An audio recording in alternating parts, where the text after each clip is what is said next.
Hi friends, സാപ്പിടി മലയാളത്തിൻ്റെ ഏറ്റവും പുതിയൊരു വീഡിയോയിലേക്ക് എല്ലാവർക്കും സ്വാഗതം.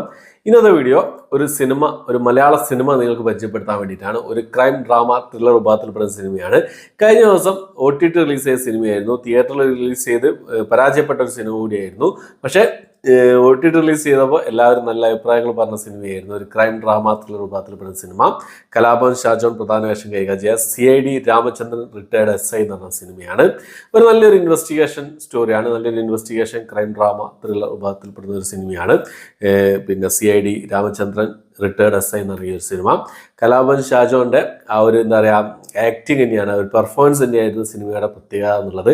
ഈ കോമഡി താരങ്ങളൊക്കെ പിന്നെ പണ്ട് കൊമേഡിയനായിട്ട് വന്ന ആൾക്കാരൊക്കെ ഇപ്പോൾ സീരിയസ് ആയിട്ടുള്ള വേഷങ്ങളിലേക്ക് വന്നുകൊണ്ടിരിക്കുകയാണ്. എല്ലാവരും ഞെട്ടിച്ചുകൊണ്ടിരിക്കുകയാണ് ആ ഓരോ വേഷങ്ങളൊക്കെ. ജഗദീഷ്, ഇന്ദ്രൻസ്, സലീം കുമാർ, അങ്ങനെ ഒരുപാട് ആൾക്കാർ അതുപോലെ പിന്നെ എന്താ പറയുക കൊമേഡിയനായിട്ട് വന്ന് പിന്നീട് പെർഫോമൻസുകൾ കൊണ്ട് നമ്മളെ ഞെട്ടിക്കുന്ന പല ആൾക്കാരുണ്ട്. സുരാജ് വെഞ്ഞാറമൂടൊക്കെ രക്ഷയില്ലാത്ത ആൾക്കാരാണ്. അപ്പോൾ സനൂപ് സത്യനാണ് ഈ ഒരു സിനിമ സംവിധാനം ചെയ്തിട്ടുള്ള, കഥ എഴുതിയിട്ടുള്ളത്. അദ്ദേഹത്തിന് ഞാൻ നിർമ്മിച്ചിട്ടുള്ളത്. അദ്ദേഹത്തിൻ്റെ കൂടെ വേറെ 1-2 പേരുണ്ട്. അപ്പം ബൈജു, സുധീർ കരമനി, അനുമോൾ, ശങ്കർ രാമകൃഷ്ണനൊക്കെയാണ് ഈ സിനിമയിൽ മറ്റ് പ്രധാന വേഷങ്ങൾ കൈകാര്യം ചെയ്തിട്ടുള്ളത്.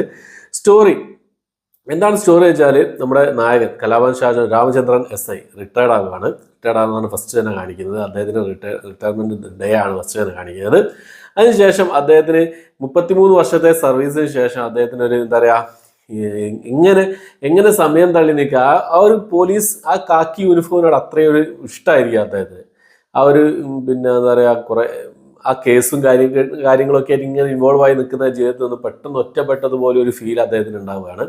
അപ്പോൾ വീണ്ടും പിന്നെ അദ്ദേഹം ഒരു CID എന്നുള്ള രീതിയിൽ ഒരു ഓഫീസ് തുടങ്ങുന്നതും അവിടേക്ക് ഒരു കേസ് അന്വേഷണമായിട്ട് ഒരു സംഭവം വരുന്നതും അത് അന്വേഷിക്കുന്നതുമാണ്. പോലീസുകാർക്ക് പറ്റിയൊരു തെറ്റായിരിക്കും ആ ഒരു സംഭവം എന്നുള്ളത്. അതിനെക്കുറിച്ചുള്ള അന്വേഷണമാണ്. അത് നിങ്ങൾ കൂടുതലായിട്ടൊന്നും ഞാൻ പറയുന്നില്ല, നിങ്ങൾ സിനിമ കണ്ട് എക്സ്പീരിയൻസ് ചെയ്ത് നോക്കുക. എവിടെയും ബോറടിപ്പിക്കാതെ നമ്മളെ ആ സിനിമയിൽ നമ്മുടെ ആ രാമചന്ദ്രൻ SIയുടെ കൂടെ നമ്മളിങ്ങനെ സഞ്ചരിപ്പിക്കുന്ന ഒരു സിനിമയാണ്. അദ്ദേഹത്തിൻ്റെ അന്വേഷണവും കാര്യങ്ങളൊക്കെ വളരെ രസകരമായിട്ട് തന്നെ അദ്ദേഹം ചെയ്തിട്ടുണ്ട്. കോമഡി കാര്യങ്ങളൊന്നുമില്ല കേട്ടോ, ചെറിയ നമുക്ക് പുഞ്ചിരി ചെയ്യുന്ന കോമഡി കാര്യങ്ങളൊക്കെ ഉണ്ട്. നല്ല രീതിയിൽ ആ സ്റ്റോറി ടെല്ലിങ് കാര്യങ്ങളൊക്കെ നല്ല രീതിയിൽ തന്നെ ചെയ്തിട്ടുണ്ട്. ടെക്നിക്കൽ സൈഡുകളും പെർഫോമൻസുകളും എല്ലാം വളരെ നീറ്റായിട്ട് തന്നെ ചെയ്തിട്ടുണ്ട് എന്നുള്ളതാണ്.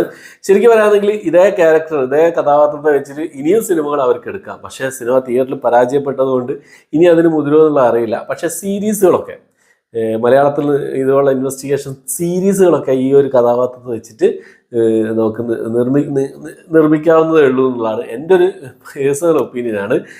നല്ലൊരു കഥാപാത്രമാണ് ഷാജോണ്. ആ ഒരു കഥാപാത്രം ഉണ്ടല്ലോ, അദ്ദേഹത്തിൻ്റെ ആ ഒരു കഥാപാത്രം ആ ഒരു കൃത്യമായിട്ട് തന്നെ അദ്ദേഹം പഠിച്ച് ചെയ്തതുപോലെ കൃത്യമായിട്ട് തന്നെ ചേരുന്നുണ്ട് എന്നുള്ളതാണ് ആ ഒരു കഥാപാത്രം. വളരെ നീറ്റായിട്ട് പറഞ്ഞു പോയ വലിയ ട്വിസ്റ്റോ ടേണുകളൊന്നും അവകാശപ്പെടാനൊന്നും ഇല്ലെങ്കിലും ഒരു എന്താ പറയുക ഇൻവെസ്റ്റിഗേഷൻ സിനിമയ്ക്ക് വേണ്ട, സ്റ്റോറിക്ക് വേണ്ട എല്ലാ സംഭവങ്ങളും സിനിമയിലുണ്ട് എന്നുള്ളതാണ്. ഇങ്ങനെ നമ്മളിങ്ങനെ അവരെ കൂടെ സഞ്ചരിക്കുകയാണ്. ആരാണ് കൊലയാളി എന്നുള്ള രീതിയിൽ നമുക്കിങ്ങനെ ഇവനായിരിക്കും നമുക്കിങ്ങനെ ഡൗട്ട്സുകൾ ഇങ്ങനെ വരുന്നുണ്ട്. പക്ഷേ ലാസ്റ്റ് അവരൊന്നും ആയിരിക്കില്ല, നമുക്ക് മനസ്സിലാക്കാവുന്ന വേറെ ആളായിരിക്കും. അത് നിങ്ങൾ കണ്ടു തന്നെ മനസ്സിലാക്കുക എങ്ങനെയാണെന്നുള്ളത്. ഇതിനു മുമ്പേ തന്നെ കണ്ടവരുണ്ടെങ്കിൽ നിങ്ങളുടെ അഭിപ്രായം കമന്റ് ബോക്സിൽ രേഖപ്പെടുത്താൻ ശ്രമിക്കുക. ടെക്നിക്കൽ സൈഡുകളൊക്കെ കൊള്ളാമായിരുന്നു. ഒരു ലോ ബഡ്ജറ്റ് മൂവി കൂടിയാണ്.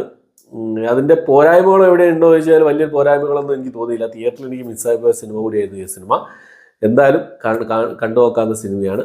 ഇൻവെസ്റ്റിഗേഷൻ ത്രില്ലർ സിനിമകളൊക്കെ ഇഷ്ടപ്പെടുന്ന ആൾക്കാർക്ക് എന്തായാലും ഒരു തവണ കണ്ടു നോക്കാൻ നല്ലൊരു സിനിമയാണ്. പിന്നെ CID രാമചന്ദ്രൻ റിട്ടയർഡ് SI എന്ന് പറയുന്ന സിനിമ കണ്ടു നോക്കുക. നിങ്ങളുടെ അഭിപ്രായങ്ങൾ കമന്റ് ബോക്സിൽ രേഖപ്പെടുത്താൻ ശ്രമിക്കുക. ഓക്കെ, അപ്പോൾ ഇത്രയാണ് ഇന്നത്തെ വീഡിയോ. എൻ്റെ വീഡിയോ ഇഷ്ടപ്പെട്ടെങ്കിൽ ലൈക്ക് ചെയ്യാൻ, ഷെയർ ചെയ്യാൻ, സബ്സ്ക്രൈബ് ചെയ്യാൻ മറക്കാതിരിക്കുക. പുതിയൊരു വീഡിയോ ആയിട്ട് വരുന്നവരേക്കും